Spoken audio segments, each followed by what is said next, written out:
Un hurlement déchire le silence du commissariat, résonnant contre les murs austères. Vous pensez pouvoir entrer comme ça dans mon commissariat? Ce n'est pas un endroit pour les mannequins. Le brouhaha habituel des bureaux s'évanouit instantanément, laissant place à un silence pesant. Au milieu de cette atmosphère électrique se tient une femme d'une élégance rare, vêtue d'un tailleur impeccablement coupé. Ses talons aiguilles claquent sur le carrelage usé tandis qu'elle avance, imperturbable, son regard d'acier fixé droit devant elle. Ses cheveux soigneusement coiffés et son maintien aristocratique contrastent violemment avec l'environnement spartiate du commissariat du 15e arrondissement de Paris. Le sergent Dubois, un homme trapu dont l'uniforme peine à contenir l'embonpoint, s'approche d'elle avec une démarche menaçante. Son visage rougeaud trahit une colère à peine contenue, alimentée par des années de frustration et de routine. D'un geste théâtral, il balaie son bureau, envoyant valser une pile de dossiers qui s'éparpillent sur le sol comme une volée de pigeons effarouchés. Ramassez ça, aboitait-il, un rictus mauvais déformant ses traits. Mais si vous tenez tant à entrer, commencez donc par faire le ménage. Autour d'eux, les policiers en uniforme et les agents administratifs forment un cercle de spectateurs avides. Quelques rires gras s'élèvent, accompagnés du cliquetis caractéristique des téléphones portables qui s'empressent d'immortaliser la scène. L'humiliation publique est devenue un spectacle dont personne ne veut manquer une miette. La femme observe les documents éparpillés à ses pieds. Sans se départir de son calme olympien, elle s'incline avec une grâce féline, ses gestes mesurés démontrant une maîtrise parfaite de son corps. Le sergent Dubois, enhardi par ce qu'il perçoit comme une soumission, ne peut s'empêcher d'enfoncer le clou. « Me voilà, à genoux, c'est bien votre place », persifle-t-il, sa voix dégoulinante de condescendance. « Ici, c'est le commissariat de police de Paris, pas un défilé de mode. » Les rires redoublent, mais quelque chose dans l'attitude de la femme aurait dû les alerter. Alors qu'elle se redresse lentement, son mouvement est empreint d'une assurance tranquille qui fait vaciller les sourires les plus arrogants. D'un geste précis, elle sort de sa veste un signe qui capture la lumière des néons. « Je suis le capitaine Marie-Laurent, de la division des opérations spéciales », annonce-t-elle d'une voix claire et posée qui porte jusqu'aux confins du commissariat. Le silence qui suit est assourdissant. Le sourire suffisant du sergent Dubois se fige, puis s'effrite comme un château de sable sous la marée montante. Les téléphones disparaissent aussi vite qu'ils étaient apparus, et les spectateurs commencent à se disperser discrètement, soudain absorbés par des tâches urgentes. Dans l'air lourd du commissariat, quelque chose a changé. Le rapport de force s'est inversé aussi sûrement que la Terre tourne autour du Soleil. Le capitaine Laurent ne sourit pas, ne triomphe pas.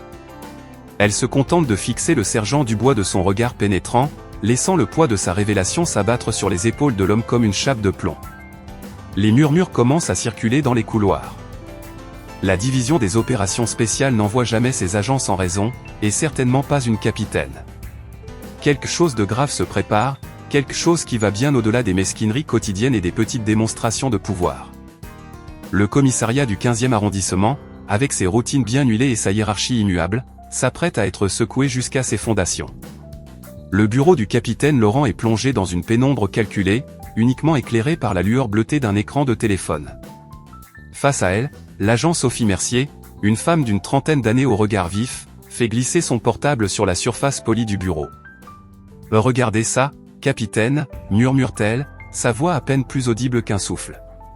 Sur l'écran, une conversation du groupe « Les vrais flics » se déroule comme un venin qui s'infiltre entre les lignes. Des messages, des photos, des planifications minutieuses, tout un système orchestré pour saboter systématiquement les carrières des femmes officiers. Marie-Laurent fait défiler les messages, son visage impassible ne trahissant que par intermittence une tension dans sa mâchoire. Les mots défilent, on va lui montrer sa vraie place, laissez-la poireauter pendant l'intervention, personne ne répond à ses appels radio.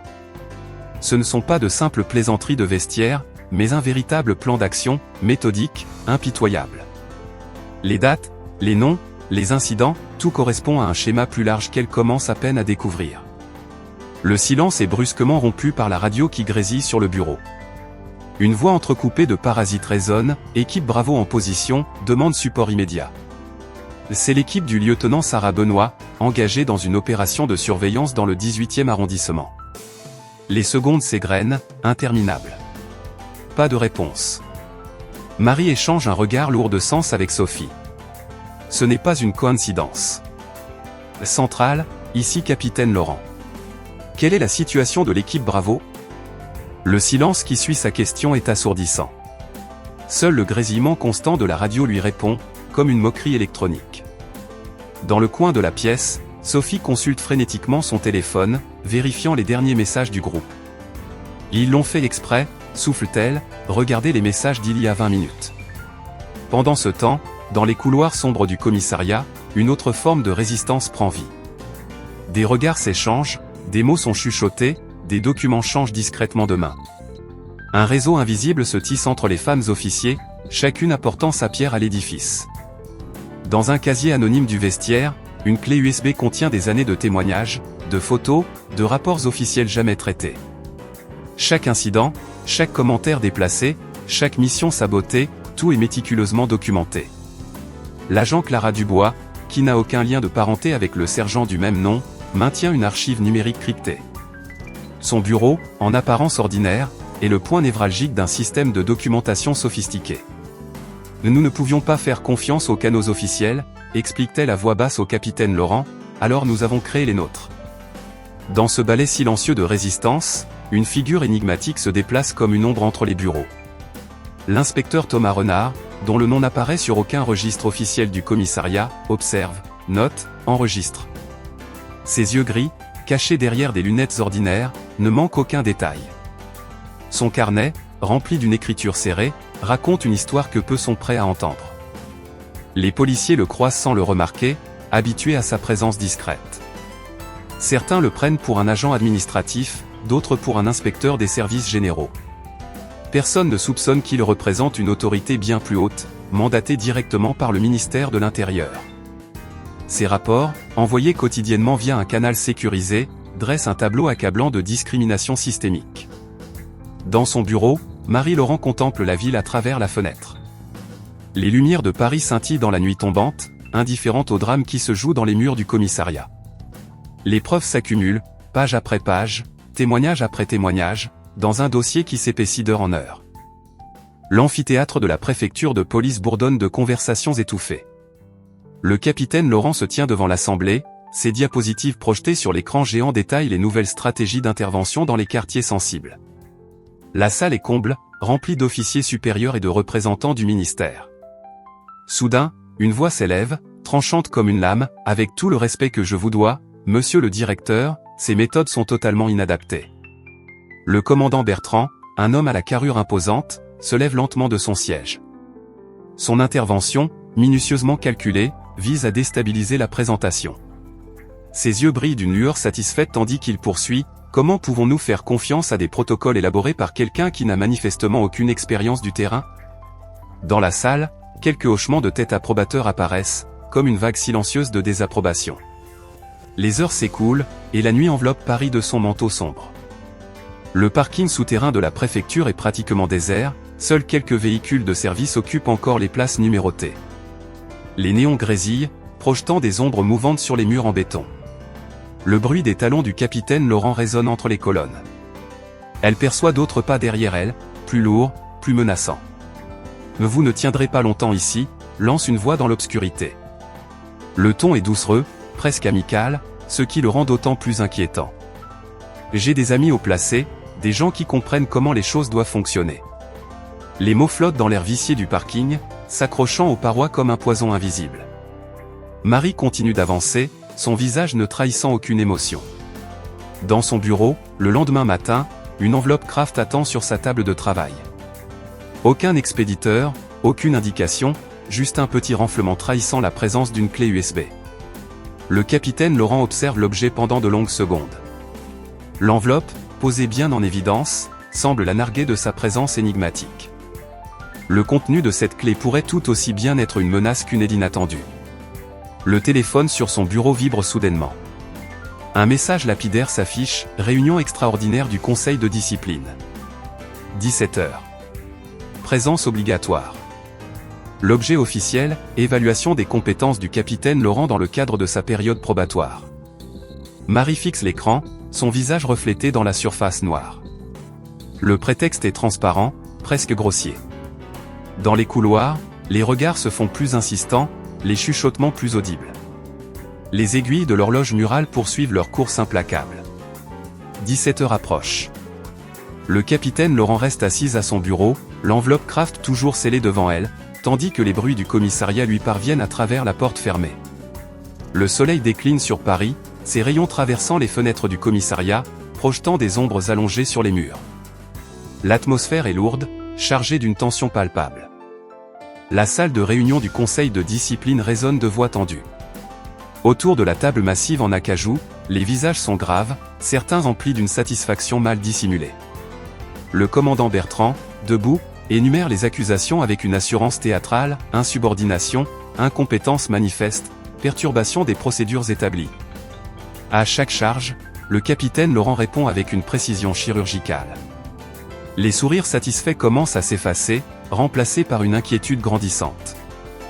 Concernant l'incident du 15 mars, poursuit Bertrand, votre absence lors de l'intervention. Le mari l'interrompt calmement, vous parlez de l'intervention où les communications ont mystérieusement cessé de fonctionner? Elle sort un document de son dossier.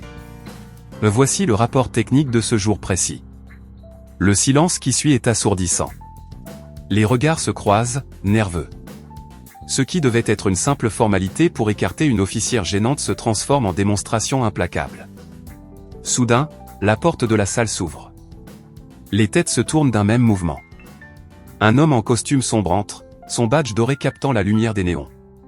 Pour la première fois depuis le début de la réunion, Marie-Laurent laisse apparaître l'ombre d'un sourire. Sergent Dubois, permettez-moi de vous présenter mon époux, le nouveau directeur de la police nationale. Le silence qui suit est total, oppressant. Le visage du sergent se décompose, passant par toutes les nuances de pâleur. Le directeur Laurent prend place au bout de la table, son regard balayant l'assemblée. Sa voix, calme et posée, porte jusqu'aux confins de la salle. Cette réunion disciplinaire fait partie d'une opération officielle du ministère de l'Intérieur.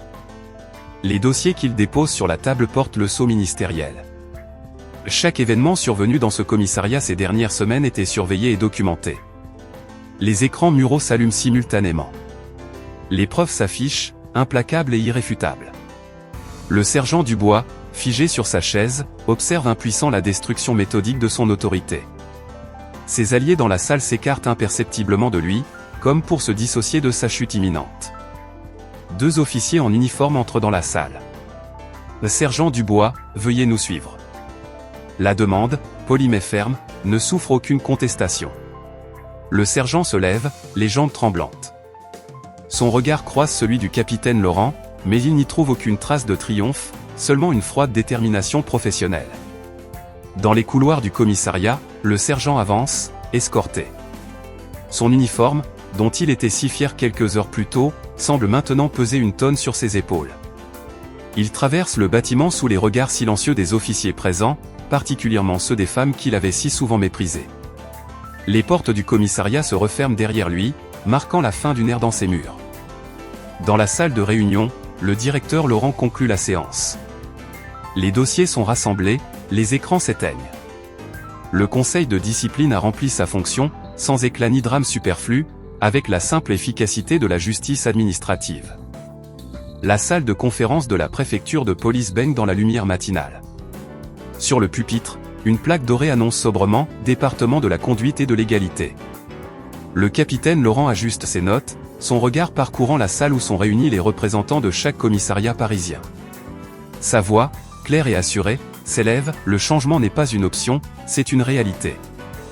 Dès aujourd'hui, chaque agent portera une caméra corporelle activée pendant son service.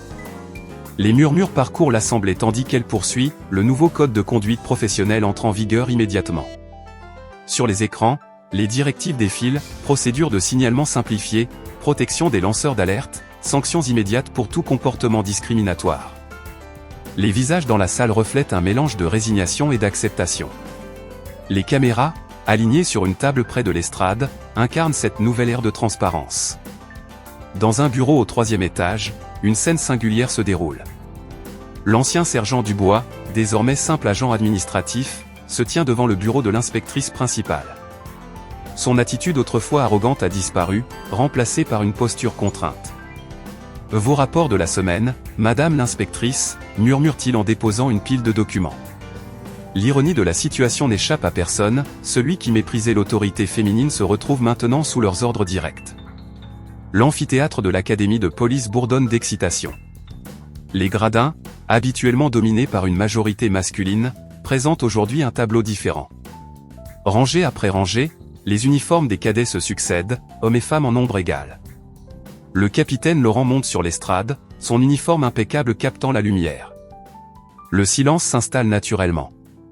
Regardez autour de vous, commence-t-elle, sa voix portant jusqu'au dernier rang. Ce que vous voyez aujourd'hui n'est pas le résultat d'une faveur ou d'un quota. C'est le reflet d'une réalité, le talent et la compétence n'ont pas de genre. Les visages attentifs des cadets, hommes et femmes confondus, reflètent la solennité du moment.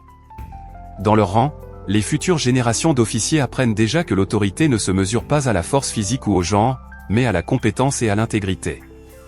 Les écrans de l'amphithéâtre diffusent les nouvelles procédures opérationnelles. Les cadets prennent des notes, conscients qu'ils font partie d'un changement historique.